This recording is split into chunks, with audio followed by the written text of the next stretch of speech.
Visões do Céu e do Inferno. Por John Bunyan.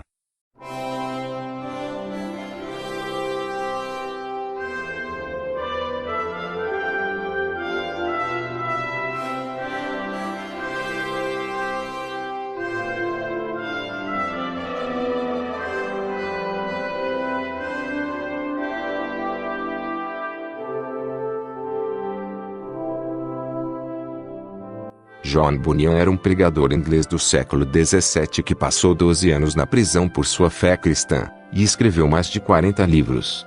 Sua escrita mais conhecida é O Peregrino, um dos livros mais famosos e populares de toda a história do mundo. John Bunyan escreveu o seguinte relato quando jovem, sobre como um anjo foi enviado pelo Senhor para levá-lo a ver o céu e o inferno. É uma história verdadeira, não uma alegoria ou livro fictício. Todas as visões devem ser julgadas à luz da Bíblia. Os relatos de John têm base bíblica, e foram usadas pelo Senhor para ajudar a transformar o jovem John em um homem de Deus. Capítulo 1. Planejando suicídio. Quando as pessoas más entram em uma vida de pecado e descobrem que têm motivos para temer o julgamento justo de Deus, elas começam, a princípio, a desejar que Deus não as castigue. Então, pouco a pouco, eles se convencem de que Deus não existe e procuram argumentos para respaldar sua opinião. Eu tive a infelicidade de conhecer alguém assim, que sempre estaria me dizendo que não havia nem Deus nem demônio, nem céu nem inferno.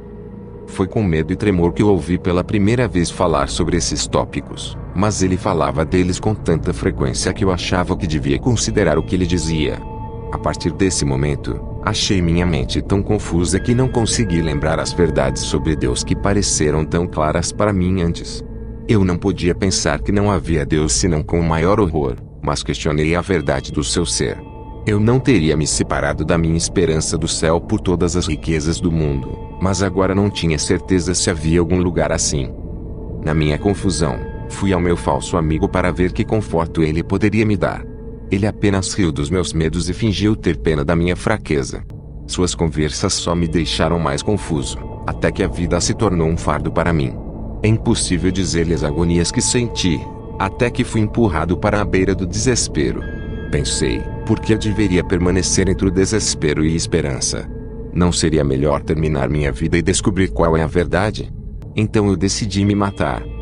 Certa manhã, saí para uma floresta próxima, onde planejara me matar.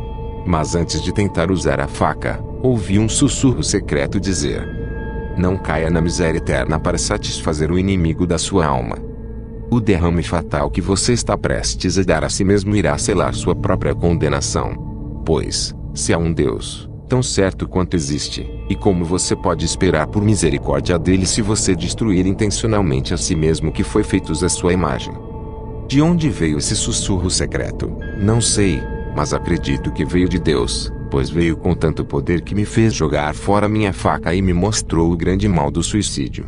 O horror do que eu quase fiz me fez tremer tanto que eu mal conseguia ficar de pé. Eu reconheci minha libertação de ter vindo do Senhor e em gratidão retornei agradecido. Ajoelhei-me no chão e o adorei, pedindo que ele tirasse a escuridão da minha alma para que eu nunca mais questionasse o seu ser ou grande poder que eu acabara de experimentar. De repente, eu estava cercado por uma luz gloriosa, mais brilhante do que qualquer coisa que eu já tinha visto antes. Eu vi vindo em minha direção uma pessoa gloriosa como um homem, mas circulando com raios de luz e glória que brilhavam quando ele se aproximava. Eu tentei me levantar, mas não tinha forças em mim, então caí de cara no chão. Enquanto ele me levantava e me dava nova força, eu disse a ele: ó meu libertador resplandecente, como eu devo reconhecer minha gratidão, e de que maneira eu deveria te adorar? Com majestade e brandura ele respondeu: paguem suas adorações a Deus, e não a mim que sou seu semelhante. Sou enviado dele, sendo que você tem negado ultimamente, para impedi-lo de cair na eterna ruína. Isso tocou meu coração com tal sensação de minha própria indignidade que eu poderia apenas gritar: ó, quão completamente indigno eu sou de toda essa graça e misericórdia. Para isso, o mensageiro celestial respondeu: quando Deus decidiu mostrar misericórdia, ele não consultou a sua indignidade, mas a bondade sem limites e o grande amor. Ele viu como o grande inimigo das almas desejava sua ruína, mas ele o sustentava pelo seu poder secreto. Através disso, Quando Satanás pensou que você foi destruído, a armadilha foi quebrada e você escapou. Estas palavras fizeram-me romper em cânticos e louvou meu Salvador e declarou que Ele é só Deus. Capítulo 2. Além do sol e das estrelas. O mensageiro celestial então disse: para que você nunca duvide da realidade das coisas eternas, eu vim mostrar-lhes a verdade, não somente pela fé, mas também pela visão. Eu lhes mostrarei coisas que nunca foram vistas pelo olho mortal, e para esse fim seus olhos serão fortalecidos e capazes de contemplar as coisas celestiais. Com estas palavras do anjo, fiquei muito surpreso e duvidei que fosse capaz de suportá-lo. Eu disse a ele: quem é capaz de suportar tal visão? A isso ele respondeu: a alegria do Senhor será a vossa força. Quando lhe disse isso, segurou-me e disse: não temais, pois sou enviado para mostrar as coisas que você não viu. Então, antes que eu percebesse, encontrei-me muito acima da terra, que agora parecia muito pequena.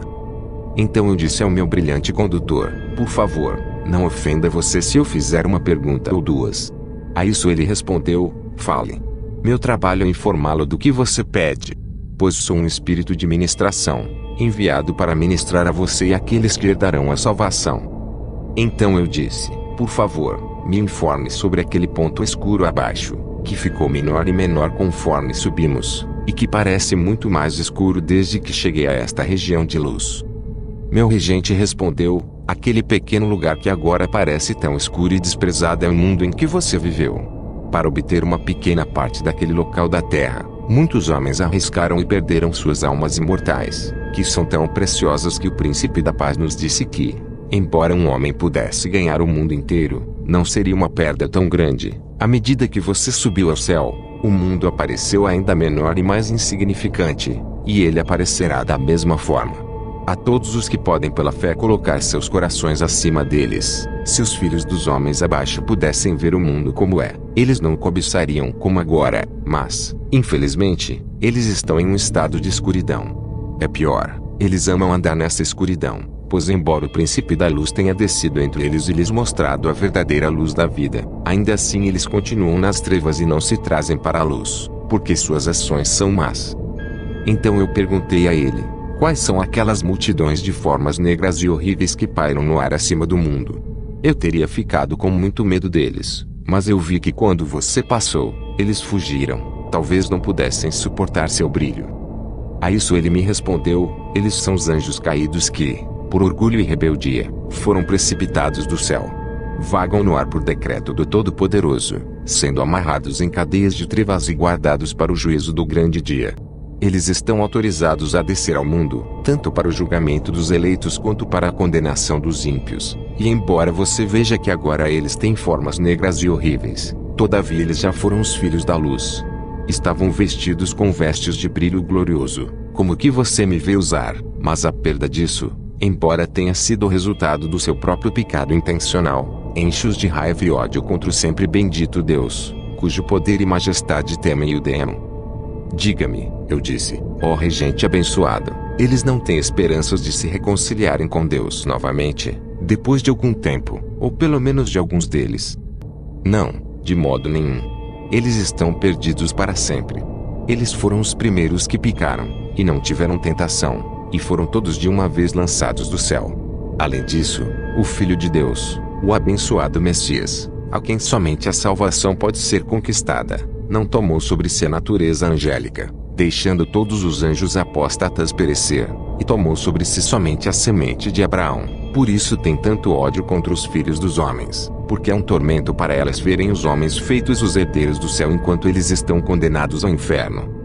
A essa altura estávamos acima do sol. Meu regente me disse que este poderoso globo de fogo era uma das grandes obras de Deus. No entanto, todas as estrelas não eram menos maravilhosas, cuja grande distância faz com que pareçam vê-las à nossa vista.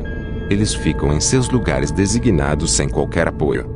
Nada além de sua palavra que primeiro os criou poderia mantê-los em sua posição. Estas palavras são suficientes, eu disse ao meu maestro, para convencer alguém do grande poder de seu Criador, e para mostrar o mal daquela incredulidade que questiona Deus que deu tantas evidências de seu poder, e se os homens não fossem como animais ainda olhando para baixo, não poderiam deixar de reconhecer seu grande poder e sabedoria. Você fala o que é verdade. Ele respondeu. Mas você verá coisas muito maiores do que estas. Estas são apenas os andaimes e o trabalho para aquele lugar glorioso que os abençoados habitam. Uma visão disto agora será dada a você, até onde você for capaz de compreendê-lo. Em alguns momentos, encontrei o que meu regente havia me dito que era verdade.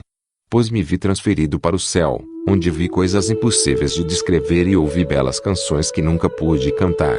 Quem não viu a glória pode falar, mas de maneira muito imperfeita, e os que a viram não podem dizer a milésima parte do que é. Portanto, o grande apóstolo dos gentios, que nos diz que foi arrebatado ao paraíso, onde ouvira palavras indescritíveis que não são possíveis ao homem proferir, escreveu que o olho não viu, nem o ouvido ouviu, entrou no coração do homem para conceber as coisas que Deus preparou para aqueles que o amam. Eu lhe darei a melhor conta possível do que vi e ouvi, o mais perto que me lembro. Capítulo 3. Elias explica. Quando fui trazido pela primeira vez para este lugar glorioso, vi inumeráveis hostes de atendentes brilhantes, que me acolheram neste lugar abençoado de felicidade. E lá eu vi aquela luz perfeita e inacessível, que muda todas as coisas em sua própria natureza, pois mesmo as almas dos santos glorificados são transparentes. Eles não são iluminados pelo sol, mas toda essa luz, que flui com um brilho tão transparente através dessas mansões celestiais, nada mais é do que o brilho da glória divina. Comparado a esta glória, a luz do sol é apenas a escuridão, e o fogo das joias mais cintilantes são apenas carvões mortos. Por isso, é chamado o trono da glória de Deus, onde o esplendor da divina majestade é revelado da maneira mais ilustre. Deus era brilhante demais para que eu olhasse quando ele foi exaltado no alto trono de sua glória, enquanto multidões de anjos e santos cantaram eternos aleluias e louvores a ele. Bem, ele pode ser chamado de Deus da glória, pois por sua presença ele faz do céu o que é. Rios de prazer brotam continuamente da presença divina e irradiam alegria e esplendor para todos os abençoados habitantes do céu. A sede do seu reino é eterno. De minha parte, eu estava fraco demais para suportar o menor raio de glória que disparou daquela eterna fonte de luz que estava no trono. Fui forçado a gritar para o meu condutor: a visão de tanta glória é grande demais para eu suportar, mas é tão refrescante e prazerosa que eu gostaria de olhar, embora eu morra. Não, não, disse o meu maestro, a morte não pode entrar neste lugar abençoado, nem o pecado nem a tristeza podem permanecer. É a glória deste lugar, que nos faz felizes e libertos de tudo o que é mal. E sem essa liberdade, nossa bem-aventurança, mesmo que seria imperfeito. Venha comigo e eu vou levar você para quem está no corpo, como você é. Fale com ele por um tempo antes de eu te levar de volta. Oh sim, eu ansiosamente disse, deixe-me ficar aqui. Não há necessidade de construir tabernáculos, pois as mansões celestiais já estão preparadas. Meu brilhante mensageiro respondeu, aqui dentro em breve você será para sempre, mas a vontade divina deve primeiro ser obedecida. Rápido como se ele tivesse me passado por milhares de anjos, e me apresentou ao grande santo, o profeta Elias. Embora ele tivesse vivido no mundo muitas centenas de anos atrás, eu o conheci à primeira vista. Aqui está disse meu regente a Elijah, que pela permissão do trono imperial foi permitido visitar esses reinos de luz, e eu trouxe até você, para aprender com você. Isso, disse o profeta, eu farei de bom grado.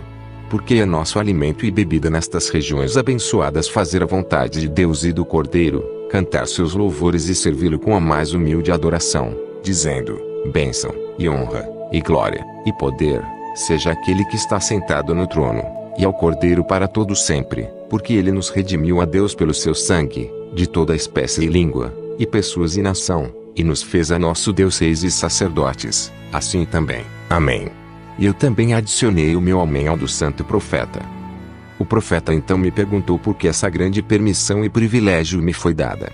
Porque eu entendo que os santos no céu são ignorantes do que é feito na terra. Então, como as orações podem ser dirigidas a eles?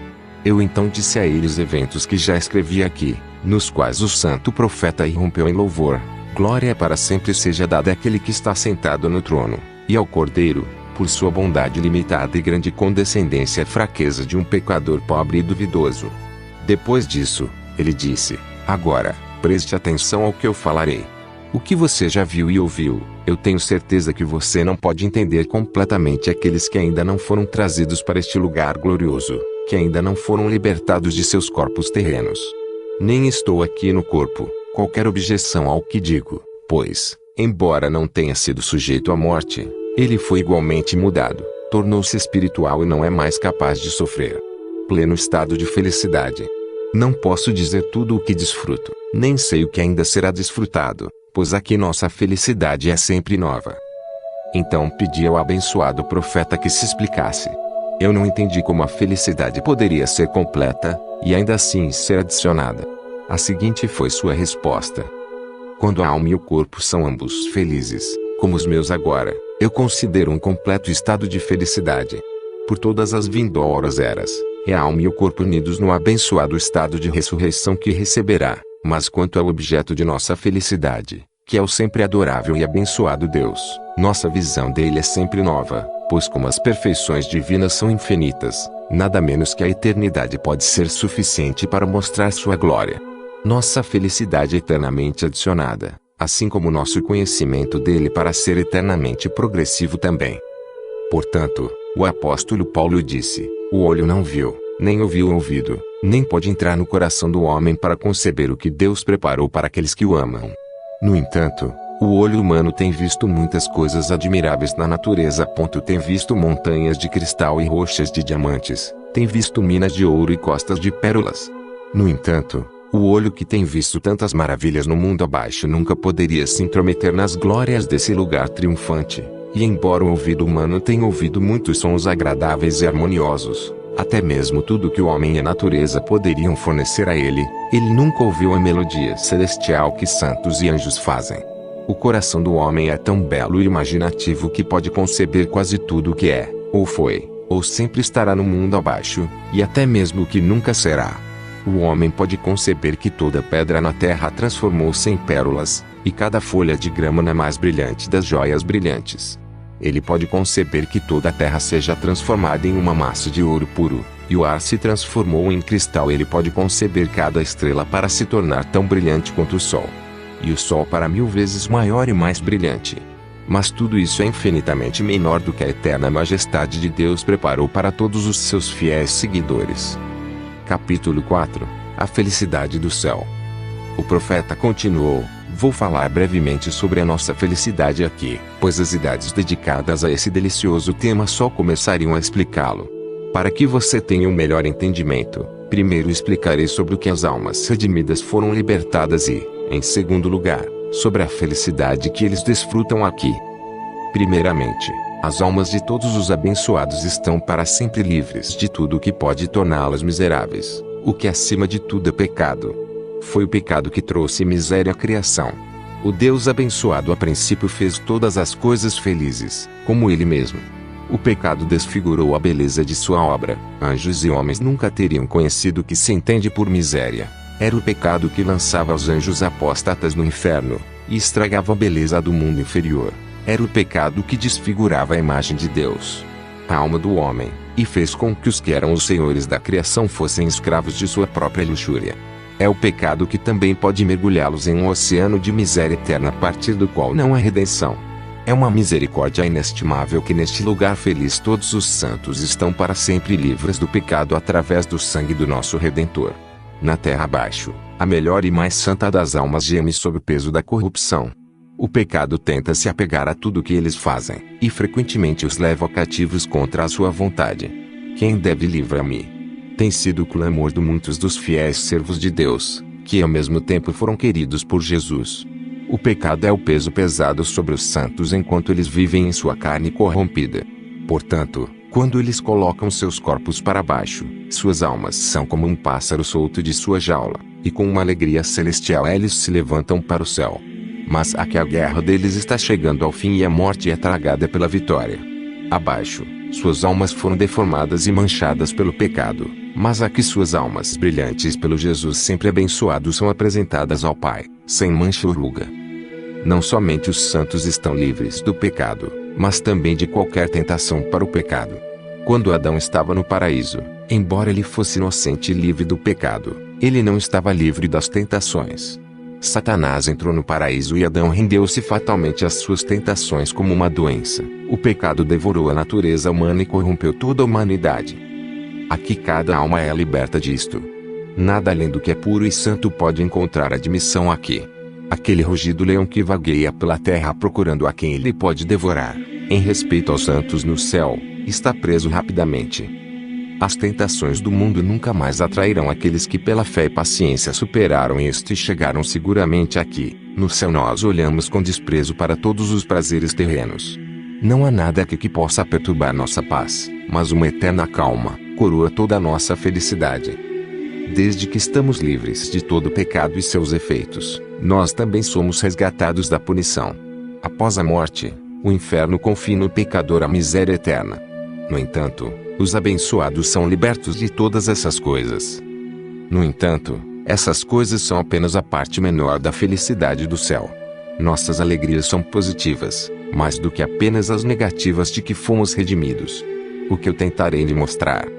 Aqui nós apreciamos a visão de Deus, a nascente abençoada e fonte eterna de toda a nossa felicidade. Mas o que isto é, eu não posso mais explicar completamente do que criaturas finitas compreendem o infinito. No entanto, a visão de Deus continuamente enche nossas almas com alegria indizível. E cheio de glória, e com um amor tão flamejante que nada além do abençoado autor dele pode satisfazer, nem a própria eternidade pode terminar. É aquilo que nos faz viver, amar, cantar e louvar para sempre, ao mesmo tempo em que também nos transforma em sua abençoada semelhança. Contemplando o rosto de Deus, desfrutamos do seu amor. Seus sorrisos abençoados alegram nossas almas e, em seu favor, regozijamo-nos continuamente, pois em seu favor está a vida. E por essa visão abençoada de Deus, chegamos a conhecê-lo muito acima de como alguém o havia conhecido no mundo abaixo. Pois a visão de Deus abre nossa compreensão e nos dá a luz do conhecimento da glória de Deus na face de Jesus Cristo. Aqui todos nós o desfrutamos face a face. Abaixo os santos desfrutam de Deus em certa medida, mas aqui nós o desfrutamos sem medida. Lá eles têm alguns goles de sua bondade, mas aqui nós bebemos muito e nadamos no oceano ilimitado da felicidade. Abaixo, os santos têm sua comunhão com Deus interrompida muitas vezes, mas aquela é ininterrupta. Abaixo o amor é misturado com medo, e o medo tem tormento, mas aqui o amor é perfeito e o amor perfeito expulsa o medo. No céu amamos a Deus mais que a nós mesmos, e uns aos outros como a nós mesmos. Aqui nós apreciamos a perfeição de toda a graça. No céu, nossa compreensão e conhecimento são ampliados de acordo com a grandeza daquilo que podemos observar e pensar. No mundo abaixo, a luz só poderia brilhar em nossas mentes através das janelas de nossos sentidos. Então Deus teve que condescender às nossas capacidades limitadas ao revelar sua majestade. Nossas ideias mais puras de Deus eram muito imperfeitas, mas aqui o ouro é separado da escória e podemos conceber a simplicidade e pureza de Deus. Nós entendemos sobre seus decretos e conselhos, sua providência e dispensações. Desde a eternidade Deus existe unicamente, mas não solitário, que a divindade não é confusa em unidade, nem dividida em número. Vamos que há uma prioridade de ordem, mas nenhuma superioridade entre as pessoas da Trindade, mas que eles têm igualmente a mesma excelência e poder, e igualmente são adorados aqueles caminhos de Deus que no mundo abaixo pareciam insondáveis e além de nossa compreensão. Nós entendemos tão claramente aqui, por sua divina sabedoria, que a verdade não poderia ser mais simples. Estas são algumas das coisas que tornam nossas almas felizes. No entanto, a felicidade dos santos no céu não estará completa até que seus corpos sejam ressuscitados e unidos com suas almas. Eu lhes mostrarei como será o corpo da ressurreição. Primeiro, os corpos da ressurreição dos abençoados serão corpos espirituais, como o meu. Você pode entender melhor isso não apenas vendo, mas pelo toque. Depois de dizer isso, o santo profeta teve o prazer de me dar a mão. Corpos que são purificados de toda a corrupção, ainda assim terão substância. Eles não serão como o vento ou ar, como as pessoas da terra algumas vezes tolamente imaginam. Então eu disse a ele, que eu sempre entendi o espiritual como o oposto do material. Então eu pensei que um corpo espiritual deve ser imaterial, e não capaz de ser tocado ou sentido como eu encontrei a sua mão.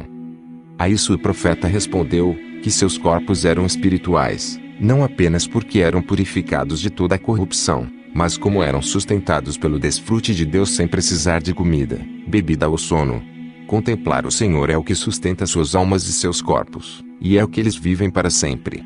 Você não leu, disse o profeta, que o bendito Jesus, depois de sua ressurreição, apareceu em seu corpo aos seus discípulos quando eles se encontraram em uma câmara e as portas se fecharam sobre eles.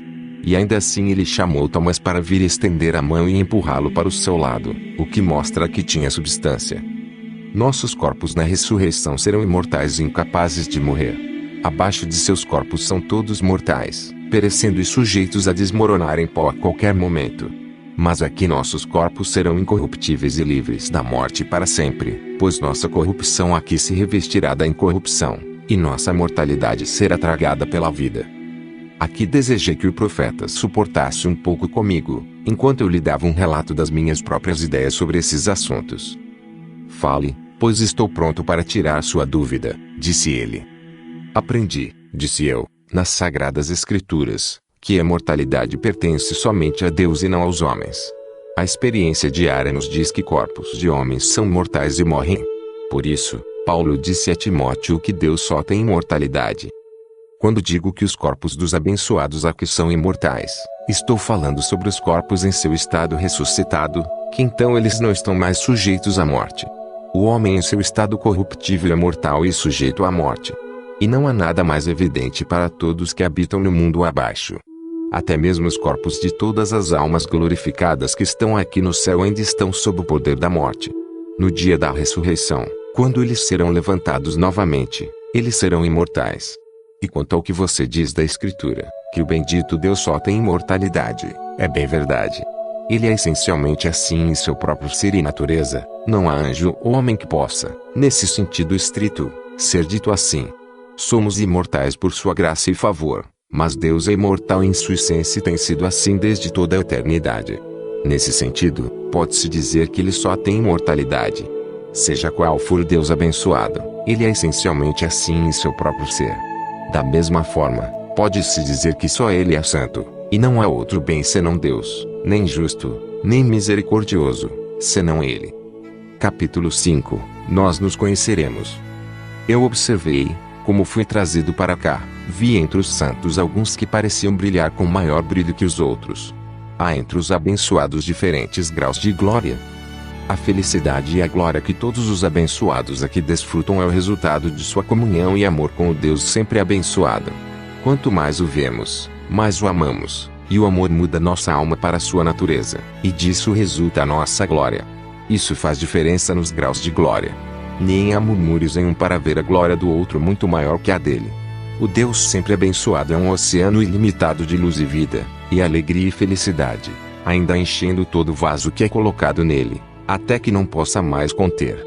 E embora os vasos sejam de vários tamanhos, enquanto cada um está cheio, não há nenhum que possa reclamar.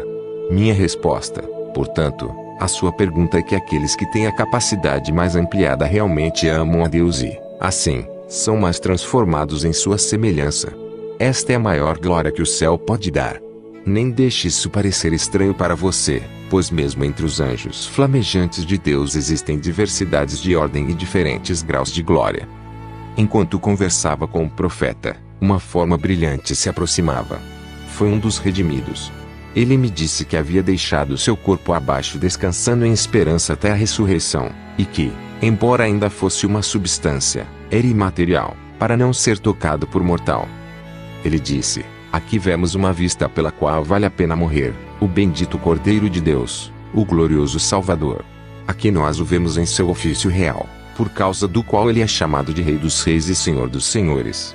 Mas toda a gloriosa grandeza de nosso abençoado Redentor não faz com que sua bondade pareça distante, mas apenas mais preciosa. Faz o céu mais do que o céu para mim, para encontrá-lo reinando aqui, que sofreu muito por mim no mundo abaixo. E a grande felicidade do nosso Redentor aumenta a nossa, ao convidar cada servo fiel a entrar na alegria do seu Mestre. Aqui vemos não apenas nosso irmão mais velho, Cristo, mas também nossos amigos e parentes.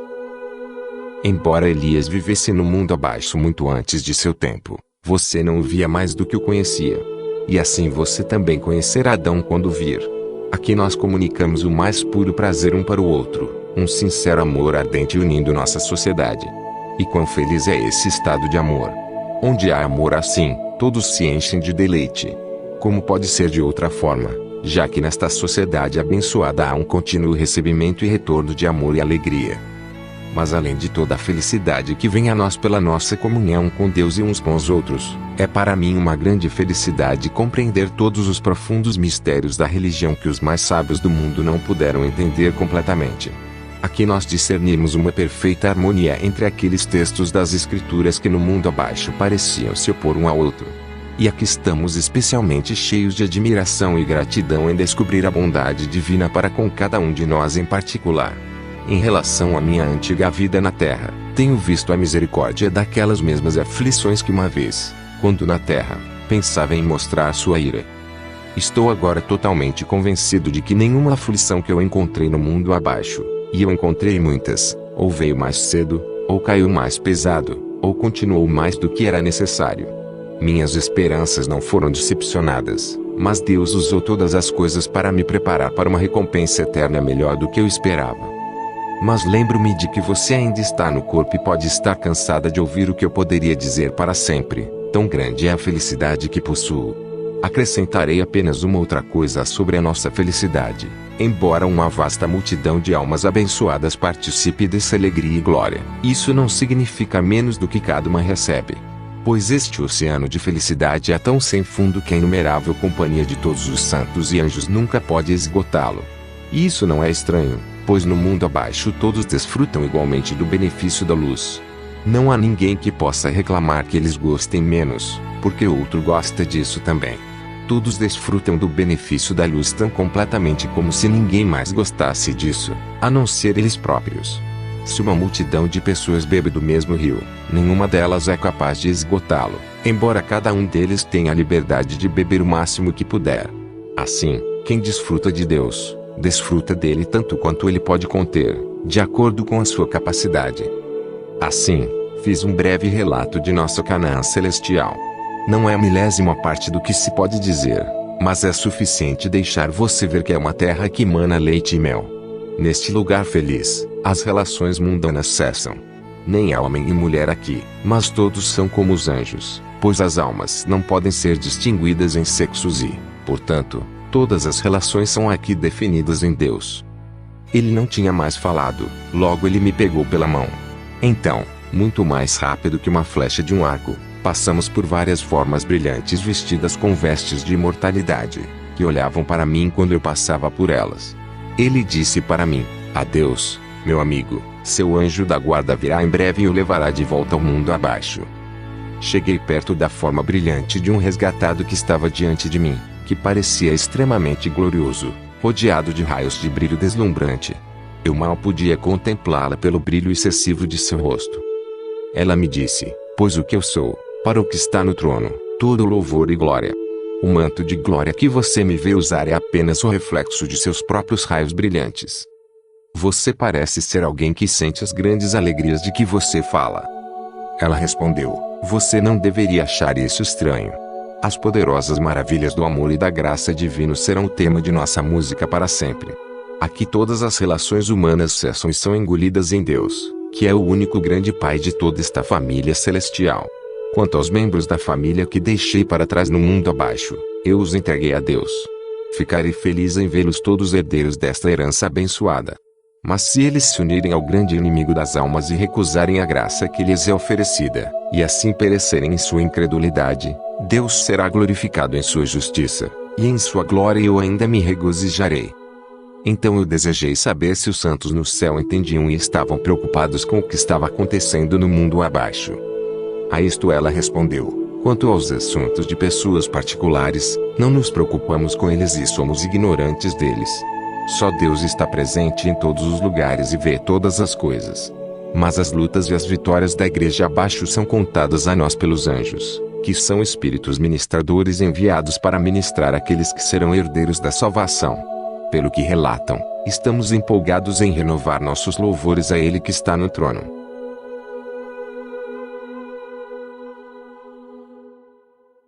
Capítulo 6 – Conduzido ao inferno.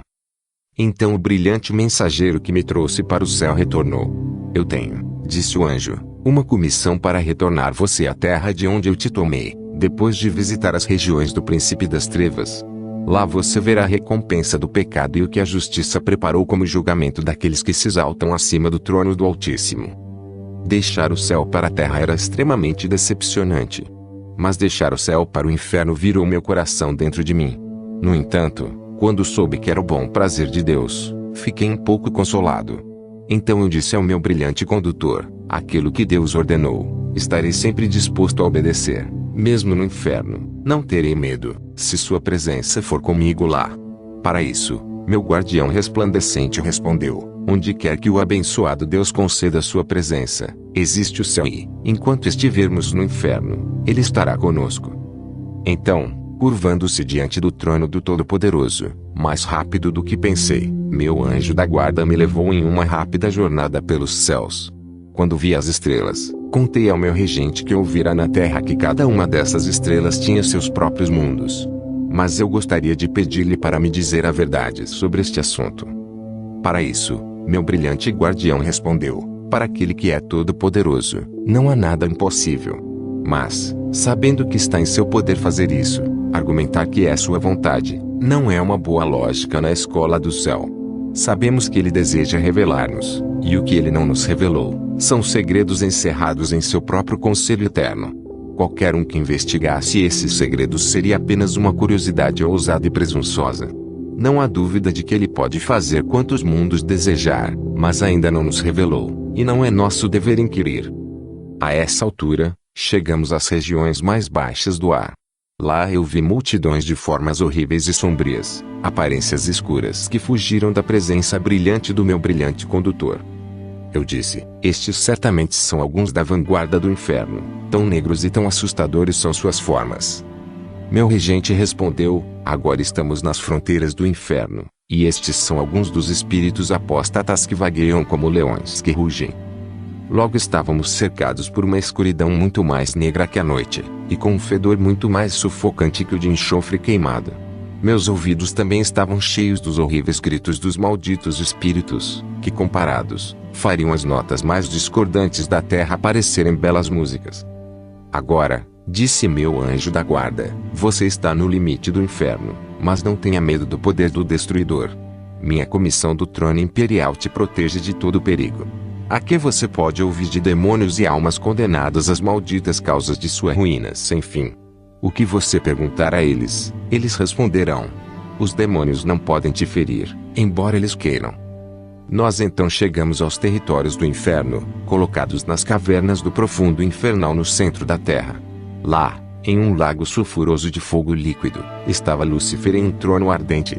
Seus olhos horríveis brilhavam com fúria infernal, tão cheios de raiva quanto sua forte ira poderia fazê-lo. Vi que os demônios que haviam fugido de nós quando nos aproximamos do céu notificaram a nossa vinda. Isso colocou todo o inferno em alvoroço, e fez Lúcifer libertar horríveis blasfêmias contra o Deus abençoado com um ar de arrogância e orgulho. O que o Todo-Poderoso teria? Disse ele. Ele já tem meu paraíso, cujo cetro radiante esta mão ousada deve suportar. Em vez daqueles campos de luz que nunca se apagam, ele me confina aqui nesta casa escura de morte, tristeza e aflição. O que? Ele levaria o inferno longe de mim também, porque ele me insulta aqui. Ah! Poderia eu apenas obter outro dia para experimentá-lo, eu faria o céu tremer e seu brilhante trono a cambalear. Nem eu temeria o máximo de seu poder, apesar de ele ter chamas mais fortes do que estas para me jogar dentro. Embora eu tenha perdido a batalha naquele dia, a culpa não foi minha. Nenhum espírito alado no céu lutou melhor pela vitória do que eu. Mas, ele continuou com uma voz mudada, esse dia está perdido, e estou para sempre destinado a esses territórios sombrios. Mas ainda há pelo menos algum consolo para mim, que a tristeza da humanidade me espera. E desde que eu não posso lutar contra o Todo-Poderoso, eu vou fazer para que o máximo da minha ira caia sobre eles. Fiquei espantado ao ouvir sua fala ímpia e me senti compelido a dizer ao meu regente, com que justiça suas blasfêmias são recompensadas. O que você ouviu deste espírito apóstata é tanto seu pecado como castigo, para cada blasfêmia que ele arrota contra o céu, torna o inferno mais quente para ele. Nós então passamos para ver cenas mais tristes. Eu vi duas almas miseráveis sendo atormentadas por um demônio. Ele estava continuamente mergulhando-os em fogo líquido e enxofre, enquanto ao mesmo tempo eles acusavam e amaldiçoavam um ao outro. Um deles disse ao seu atormentado sofredor: amaldiçoado seja o seu rosto, que eu ponha os olhos em você. Minha miséria é devida a você. Eu posso te agradecer por isso, pois foram suas convicções que me trouxeram aqui. Você me seduziu. Foi você quem me envolveu nisso. Foi a sua cobiça, trapaça e opressão dos pobres que me trouxeram até aqui. Se você tivesse sido um exemplo tão bom quanto você foi um mau, eu poderia agora estar no céu. Oh, que idiota eu fui! Quando eu segui seus passos, você me arruinou para sempre. Quem dera eu nunca tivesse visto teu rosto, ou que você nunca tivesse nascido. O outro desgraçado respondeu: e não posso culpá-lo também. Você não se lembra como em tal momento e lugar você me seduziu para ir junto com você? Eu estava cuidando do meu próprio negócio quando você me chamava. Então você é tão culpado quanto eu. Embora eu fosse ambicioso, você estava orgulhoso. Embora você tenha aprendido a trapacear comigo, você me ensinou a cobiçar, a mentir, a embebedar-se e a ridicularizar a bondade. Então, embora eu tenha tropeçado em algumas coisas, você me tropeçou tanto nos outros. Portanto, se você me culpar, eu posso culpá-lo tanto. Eu queria que você nunca tivesse vindo aqui. A própria visão de você feriu minha alma, trazendo o pecado novamente em minha mente. Foi com você que eu pequei. O pesar para minha alma. Desde que eu não pude evitar sua companhia na terra, eu poderia estar sem ela aqui.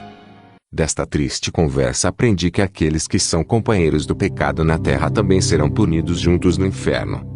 Creio que essa foi a verdadeira razão pela qual o homem rico parecia tão caridoso com seus irmãos. Lucas 16, 27 a 28. A razão pela qual ele não queria que eles se juntassem a ele no inferno, era porque eles teriam aumentado seus tormentos. Capítulo 7. As torturas do inferno. Havia ainda mais cenas trágicas de tristeza que vimos quando saímos desses dois malditos criminosos acusando um ao outro. Uma mulher tinha enxofre flamejante continuamente forçado a descer pela garganta por um espírito atormentador. Ele fez isso com uma crueldade tão horrível e insolente que eu disse a ele: por que você tem tanto prazer em atormentar aquela desgraçada maldita alma, e estar derramando aquele líquido infernal flamejante em sua garganta? Isso é mais do que apenas recompensa, respondeu o demônio. Essa mulher em sua vida era um desgraçado tão ganancioso que, embora tivesse muito ouro, nunca poderia ficar satisfeita. Portanto, eu agora despejo na garganta dela. Ela não se importava com quem a arruinasse, desde que pudesse obter o seu ouro. E quando ela reuniu um tesouro maior do que ela poderia gastar, seu amor pelo dinheiro não a deixaria gastar o suficiente para suprir suas necessidades básicas de vida. Muitas vezes ela ficava com o estômago vazio, apesar de suas sacolas de dinheiro estarem cheias. Ela não mantinha nenhuma casa porque não seria taxada, e não manteria seu tesouro em suas mãos por medo de ser roubada. Ela não colocaria seu dinheiro em títulos e hipotecas por medo de ser enganada, embora ela sempre enganou todo mundo que podia. Ela era uma trapaceira tão grande que ela enganou seu próprio corpo de comida e sua própria alma de misericórdia, já que o ouro era seu Deus na terra. Não é uma recompensa justa que ela deveria ter sua barriga cheia disso no inferno. Quando seu atormentador terminou de falar, perguntei-lhe se tudo isso era verdade. A isso ela me respondeu: não, para minha tristeza não é. Porque isso não é verdade, eu disse. E por que você está triste, por não ser verdade?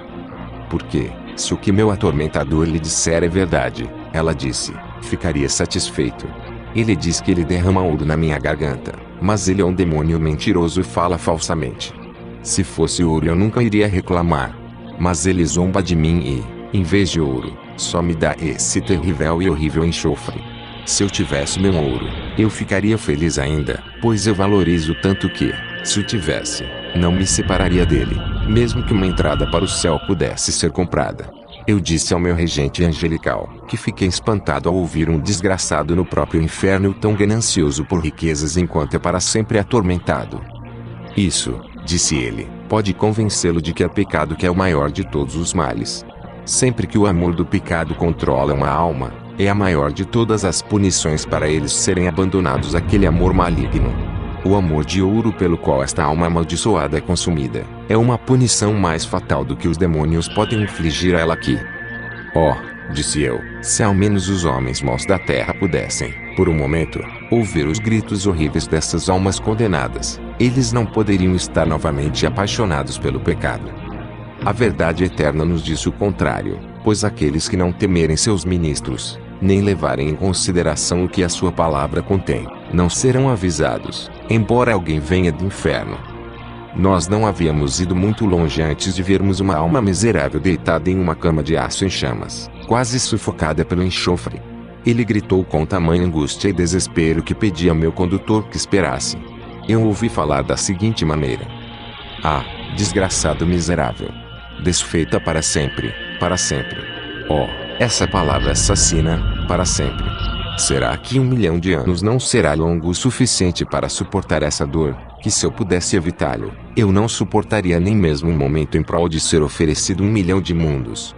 Não, minha miséria nunca terá fim. Depois de milhões de anos, ainda será para sempre. Oh, em que condição indefesa e sem esperança estou! É esse para sempre que é o inferno do inferno. O maldito desgraçado. Maldito por toda a eternidade. Quão voluntariamente me desfiz. Oh, que loucura estupenda! Sou culpado de escolher o prazer curto e momentâneo do pecado ao preço caro da dor eterna. Quantas vezes me disseram que seria assim? Quantas vezes fui encorajado a deixar os caminhos do pecado que me levaram aos aposentos da morte eterna? Mas eu, como um animal mudo, não ouvia essas alegações. Agora é tarde demais para mudá-lo, pois meu estado eterno é fixo para sempre. Porque eu fui feito uma pessoa, que eu escolheria esse destino. Porque eu fui feito com uma alma imortal, e ainda assim devo tomar tão pouco cuidado com isso. Oh, como minha própria negligência me leva à morte, e ainda assim sei que não posso morrer. Eu vivo uma vida agonizante, pior que 10.000 mortes, e, no entanto, uma vez eu poderia ter mudado tudo isso, mas não consegui. Oh, esse é o verme roedor que nunca morre. Eu poderia ter sido feliz uma vez, a salvação foi oferecida a mim e eu recusei. Se a salvação tivesse sido oferecida a mim apenas uma vez, seria uma loucura imperdoável recusar. Mas a salvação me foi oferecida 1000 vezes e, no entanto, infeliz que eu era, ainda o recusei com tanta frequência. Oh maldito pecado, que com prazeres ilusórios leva a humanidade à eterna ruína. Deus costumava chamar, mas eu sempre recusava. Ele estendeu a mão, mas eu não me importei. Quantas vezes eu ignorei o seu conselho? Quantas vezes eu recusei sua repreensão? Mas agora a cena é alterada, o caso é alterado. Agora ele ri da minha calamidade e zomba da destruição que me atingiu. Ele teria me ajudado uma vez, mas eu não aceitaria a sua ajuda. Portanto, aquelas eternas desgraças pelas quais estou condenado a sofrer são apenas a recompensa justa do meu próprio fazer. Eu não podia ouvir essa lamentação dolorosa sem pensar na maravilhosa graça que Deus tinha mostrado para mim. Eternos louvores ao seu santo nome. Meu coração me disse que eu tinha merecido o julgamento eterno, tanto quanto aquele desgraçado triste, mas que a graça de Deus só nos fez diferente. Quão insondáveis são os seus conselhos! Quem pode entender o seu divino decreto? Depois desses pensamentos, falei com o doloroso queixoso e disse-lhe que tinha ouvido suas queixas terríveis. Vi que sua tristeza era grande e sua perda irreparável, e disse que gostaria de ouvir mais sobre isso se isso pudesse ajudar a diminuir seus sofrimentos. Não mesmo. Minhas dores não podem ser aliviadas nem por um pequeno momento. Mas pela sua pergunta eu entendo que você é um estranho aqui, e você pode ser um estranho. Ah, eu ainda tinha a menor esperança, como eu iria me ajoelhar e chorar e orar para ser redimido deste inferno. Mas é tudo em vão, estou perdido para sempre. Mas para que você seja avisado e não venha acabar aqui, vou lhe dizer o que os condenados sofrem. Capítulo 8. Uma alma perdida fala. Nossas misérias nesta masmorra infernal são de 2 tipos, o que perdemos e o que sofremos. Primeiro falarei sobre o que perdemos. 1. Neste triste e escuro lugar de miséria e tristeza, perdemos a presença do Deus sempre abençoado. É isso que faz a masmorra do inferno. Embora tivéssemos perdido 1000 mundos, não seria tão importante quanto essa maior perda. Poderíamos apenas ver o menor vislumbre de seu favor aqui. Poderíamos ser felizes, mas perdemos a felicidade para o nosso infortúnio. 2. Aqui também perdemos a companhia de santos e anjos, e em vez disso, não temos nada além de demônios atormentadores. 3. Aqui também perdemos o céu, o centro da bem-aventurança. Há um profundo abismo entre nós e o céu, de modo que somos excluídos disso para sempre. Aqueles portais eternos que deixam os redimidos no céu estão para sempre fechados contra nós. 4. Para tornar nossa desgraça muito pior, perdemos a esperança de obter uma condição melhor. Isso nos torna verdadeiramente sem esperança. Bem, nossos corações podem quebrar agora, já que somos ambos sem esperança e ajuda. Isso é o que perdemos, e se pensarmos nessas coisas, é o suficiente para rasgar e roer nossas almas miseráveis para sempre. No entanto, isso foi tudo o que nossos tormentos foram. Mas também somos atormentados pelo sofrimento e pela dor, como tentarei explicar agora. 1. Passamos por uma variedade de tormentos. Nós somos atormentados aqui 10.000 maneiras diferentes. Aqueles que sofrem na terra raramente têm mais de uma aflição por vez. Mas se tivessem úlceras, cálculos biliares, dores de cabeça e febre ao mesmo tempo, não pensariam que eram muito infelizes. No entanto, todos os que estão juntos são como a mordida de uma pulga em comparação com aquelas dores intoleráveis e agudas que suportamos. Aqui temos todos os sofrimentos do inferno. Aqui está um fogo inextinguível que nos queima, um lago de enxofre que nos sufoca, e cadeias eternas que nos ligam. Aqui há escuridão total para nos assustar e um verme de consciência que nos atormenta eternamente. Qualquer um desses é pior do que todos os tormentos que a humanidade já sentiu na Terra. 2. Mas nossos tormentos aqui não são apenas vários, mas também são completos. Afligem todas as partes do corpo e atormentam todos os poderes da alma. Isso faz com que soframos o pior das torturas. Nas doenças que os homens têm na Terra, embora alguns membros de seus corpos sofram, outras partes não terão dor. Aqui é diferente, cada membro da alma e do corpo sofre ao mesmo tempo. Nossos olhos são atormentados aqui com a visão de demônios que aparecem em todas as formas horríveis e aparências negras que o pecado pode lhes dar. Nossos ouvidos são continuamente atormentados com o alto grito contínuo dos condenados. Nossas narinas são sufocadas por chamas sulfurosas, nossas línguas com bolhas ardentes, e todo o corpo é enrolado em chamas de fogo líquido. Todos os poderes e faculdades de nossas almas são também atormentados aqui. A imaginação sofre com os pensamentos de nossa dor atual e a memória do céu que perdemos. Nossas mentes são atormentadas quando nos lembramos de quão tolamente passamos nosso precioso tempo na Terra. Nosso entendimento é atormentado com os pensamentos de nossos prazeres passados, dores presentes e tristezas futuras, que devem durar para sempre. E nossas consciências são atormentadas por um verme contínuo e corrosivo. 3. Outra coisa que torna nossa miséria tão terrível é a nitidez de nossos tormentos. O fogo que nos queima é tão violento que toda a água do mar nunca pode apagá-lo. As dores que sofremos aqui são tão extremas que é impossível que alguém as conheça, exceto os condenados. 4. Outra parte da nossa miséria é a incessante de nossos tormentos. Tão diversas, tão completas e extremamente violentas como são, também são contínuas. Nós não temos descanso deles. Se houvesse algum relaxamento, poderia ser algum alívio. Mas não há alívio de nossos tormentos, e o que sofremos agora devemos sofrer para sempre. 5.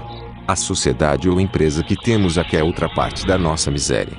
Diabos atormentadores e almas atormentadas são toda a nossa companhia. Gritos terríveis, uivos e palavrões terríveis são nossa conversa contínua por causa da ferocidade de nossa dor. 6. O lugar em que estamos também aumenta nossos sofrimentos.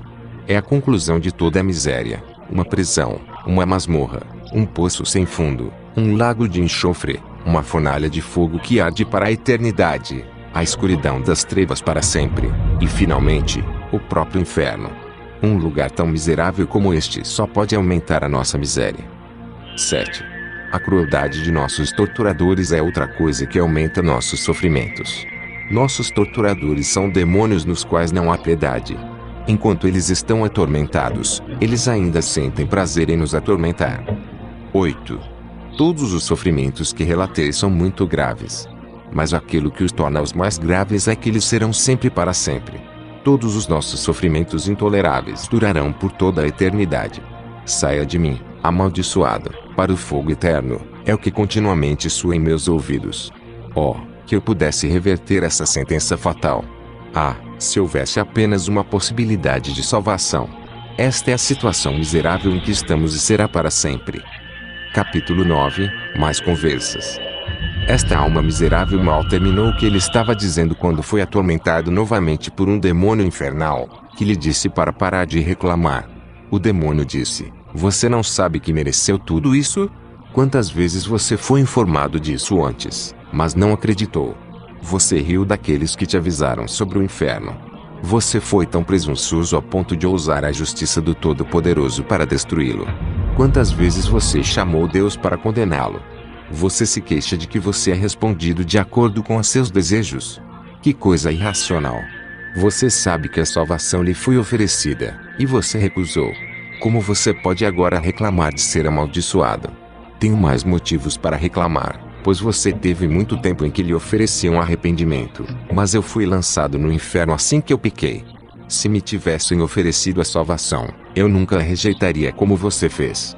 Quem você acha que deveria ter pena de você agora, com tudo que o céu havia oferecido a você?" Isso fez o infeliz gritar: "Oh, não continue a me atormentar, eu sei que escolhi a destruição. Oh, que eu poderia esquecer isso. Esses pensamentos são minha maior tortura. Eu escolhi ser amaldiçoado e, portanto, com razão sou assim." Então, voltando-se para o demônio que o torturou, ele disse: "Mas eu também vim aqui através de suas tentações, seu diabo amaldiçoado. Você foi o único que me tentou fazer todos os meus pecados, e agora você me reprovaria? Você diz que nunca teve um salvador oferecido a você, mas você também deve lembrar que você nunca teve um tentador como você sempre foi para mim." Para isso, o diabo desdenhosamente respondeu: "Era da minha conta levar você até aqui. Você foi frequentemente alertado sobre isso pelo seu pregador. Disseram-te claramente que procurávamos a tua ruína, e continuamos rugindo como leões, procurando quem pudéssemos devorar. Muitas vezes tive medo de que você acreditasse neles, como várias outras almas, para nossa grande decepção. Mas você estava disposto a fazer o que queríamos, e desde que você fez o nosso trabalho, é razoável que lhe paguemos salário." Então o demônio o atormentou novamente, e fez com que ele rugisse tão horrivelmente que eu não podia mais ficar para ouvi-lo. Então eu passei. "Quão lúgubre", eu disse ao meu condutor, "é a condição dessas almas condenadas. Eles são os escravos do demônio enquanto estão na terra, e ele os repreende e depois os atormenta quando eles chegam ao inferno." "Os demônios odeiam toda a raça de Adão", disse meu condutor. "E porque muitas almas são ignorantes de seus dispositivos, elas conseguem com facilidade levá-las à eterna ruína. Você verá mais como os demônios tratam os condenados aqui." Passando um pouco mais, vimos uma multidão de almas condenadas juntas, rangendo os dentes com extrema raiva e dor, enquanto os demônios atormentados com fúria infernal derramaram fogo líquido e enxofre continuamente sobre eles. Enquanto isso, eles estavam amaldiçoando a Deus e aqueles que os cercavam estavam blasfemando de uma maneira tremenda. Não pude deixar de perguntar a um demônio que os atormentava: quem eram essas almas que ele atormentava tão cruelmente? Disse ele: "Esses infelizes bem merecem sua punição. Eles tentaram ensinar aos outros o caminho certo para o céu, enquanto eles estavam tão apaixonados pelo inferno que eles vieram para cá. Estas são aquelas almas que foram nossos grandes ajudantes na terra e, portanto, merecem nossa atenção especial no inferno. Usamos nossa total diligência para dar a cada um a sua maior parcela de tormentos, pois eles não apenas têm seus próprios pecados para responder, mas também todos os pecados daqueles a quem eles se desviaram tanto por sua doutrina e exemplo. Desde que eles têm sido grandes ajudantes para você, eu pensaria que, em gratidão, você os trataria um pouco mais gentilmente." A isso, o demônio respondeu-me de maneira zombadora: "Os que esperam gratidão entre os demônios se acharão enganados. A gratidão é uma virtude, mas odiamos toda virtude. Além disso, nós odiamos toda a humanidade, e se estivesse em nosso poder, nenhum deles deveria ser feliz.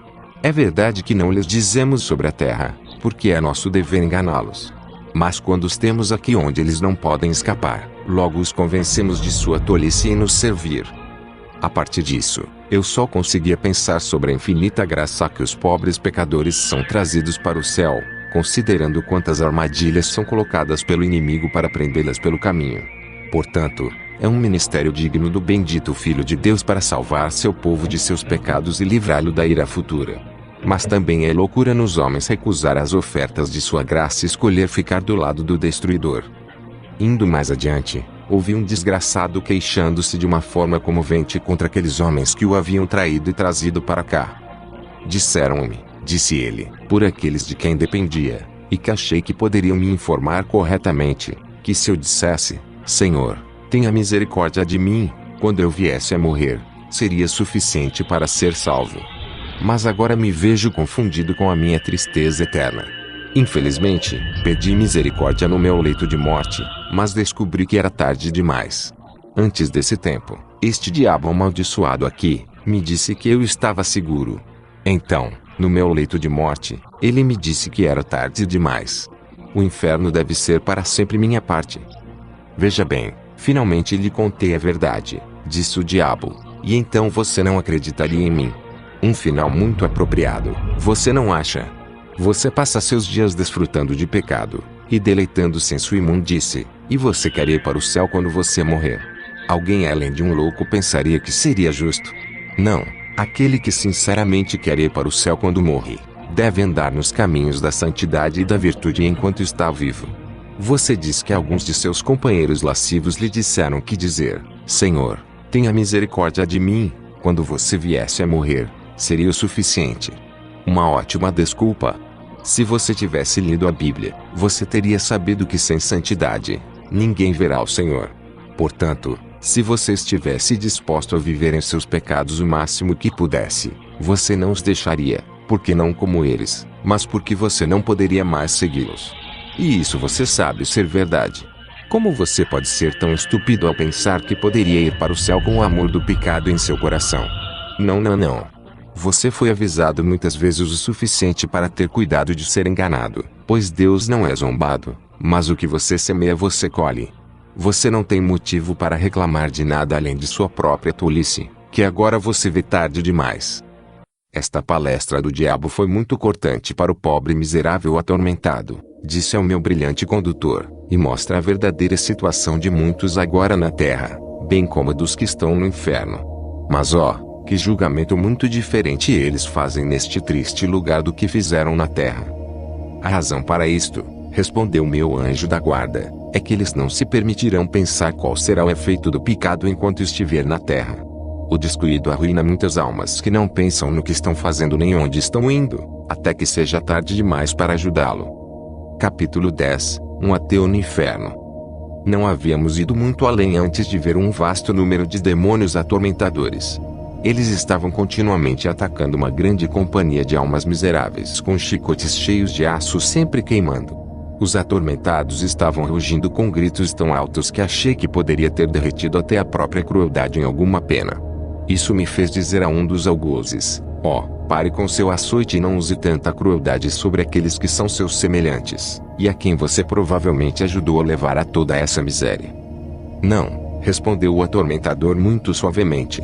Apesar de sermos maus o suficiente, nenhum demônio era tão ruim quanto eles, nem éramos culpados de tais crimes como eram. Todos nós sabemos que existe um Deus, apesar de odiarmos, mas essas almas nunca admitiriam, até que viessem aqui, que havia tal ser. Então, esses, eu disse, eram ateus. Eles são homens miseráveis e tentaram me arruinar se a graça eterna não impedisse isso. Me falei, mas um dos infelizes atormentados gritou pesarosamente, certamente conheço essa voz. Deve ser o John. Fiquei espantado ao ouvir o meu nome mencionado, e, portanto, respondi, sim, eu sou John, mas quem é você? A isso ele respondeu, uma vez eu te conheci bem sobre a terra e quase te persuadi a ser da minha opinião. Eu sou autor daquele célebre livro intitulado Leviatã. O que? O grande Thomas Hobbes. Disse-lhe. Você veio aqui. Infelizmente, respondeu ele, eu sou realmente um homem infeliz. Mas estou tão longe de ser grande que sou uma das pessoas mais infelizes em todos esses territórios sujos. Por enquanto eu sei que existe um Deus. Mas, eu gostaria que não houvesse, pois tenho certeza de que ele não terá misericórdia de mim. Nem há qualquer razão para que ele deva. Confesso que fui seu inimigo na terra e agora ele é meu no inferno. Foi essa confiança orgulhosa que tive em minha própria sabedoria que tanto me traiu. Seu caso é miserável e, mesmo assim, você admite que sofre de maneira justa. Quão inteligente era você para persuadir os outros e tentar trazê-los à mesma condenação. Ninguém pode saber disso melhor do que eu, como quase fui levado em sua armadilha para perecer para sempre.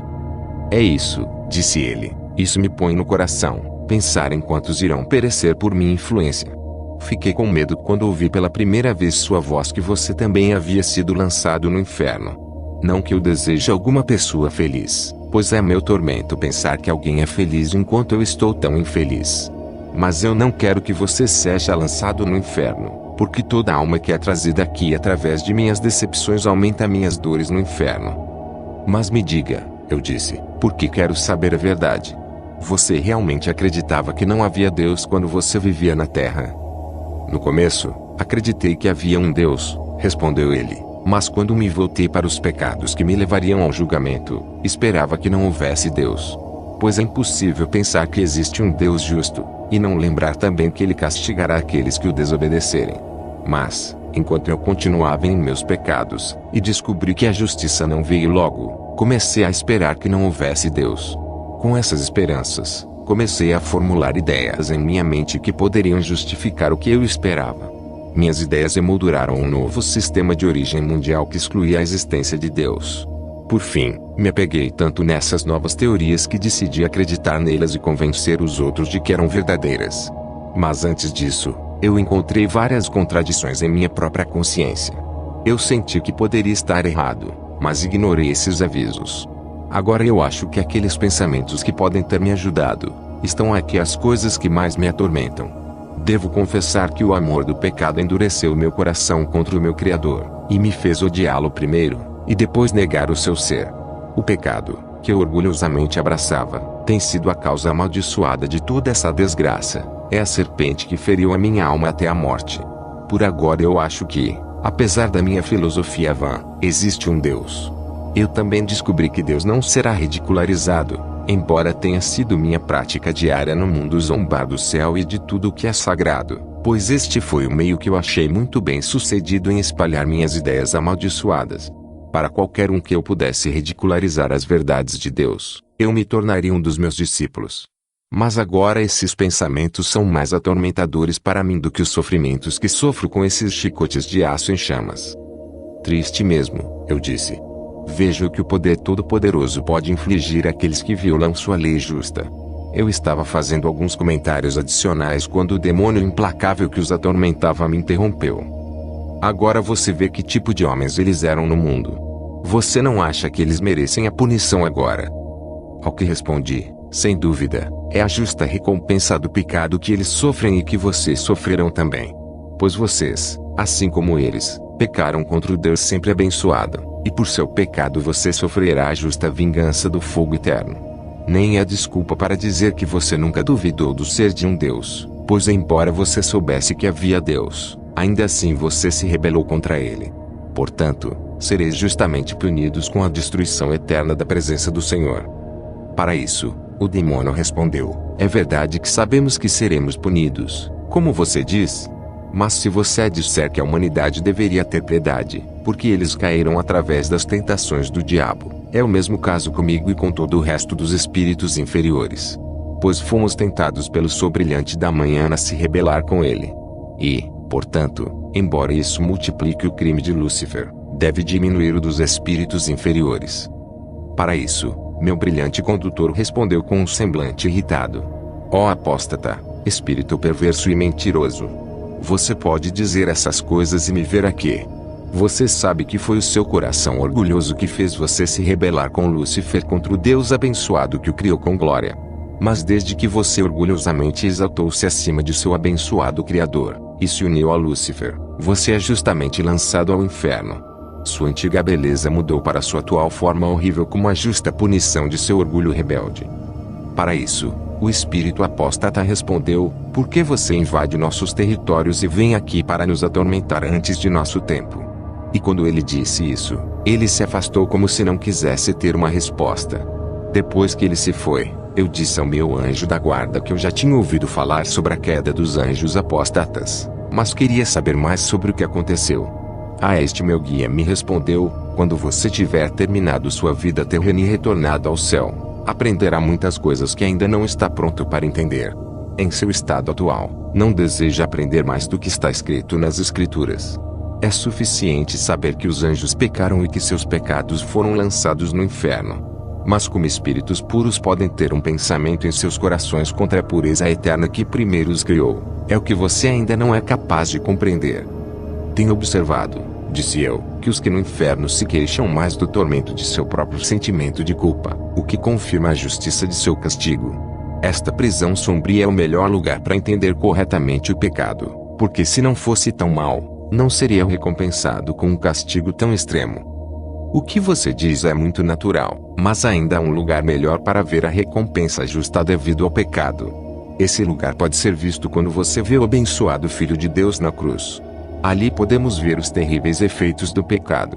Lá podemos ver todo o seu verdadeiro mal. Pois todos os sofrimentos dos condenados aqui são apenas os sofrimentos dos seres criados, mas na cruz você vê um Deus sofredor. Certamente, disse eu, a justiça e a misericórdia triunfaram e se beijaram naquela hora fatal. Pois a justiça estava plenamente satisfeita na cruz na justa punição do pecado, e a misericórdia triunfou e ficou satisfeita porque a salvação dos pobres pecadores foi concluída. Ó eternos louvores ao seu santo nome para sempre, que a sua graça me fez querer aceitar esta salvação, e tornar-se um herdeiro da glória. Pois lembro-me de que alguns desses infelizes perdidos aqui lamentaram que, quando lhes foi oferecida salvação, eles recusaram. Foi, portanto, somente a graça que me ajudou a aceitá-lo. Nesse ponto, meu brilhante guardião disse-me que ele deveria me trazer de volta à terra novamente e me deixar lá até a hora de eu entrar na minha recompensa celestial. Venha, disse ele, deixemos este lugar de tristeza e horror à posse de seus habitantes negros. Em muito pouco espaço de tempo me encontrei na terra novamente. Fui deixado no mesmo lugar onde o anjo me conhecera, quando eu pensava em cometer suicídio através das tentações do diabo que tentaram me convencer de que não havia Deus. Como voltei lá, não sei. Mas assim que voltei, o anjo brilhante que tinha sido meu regente disse: John, preciso ir agora.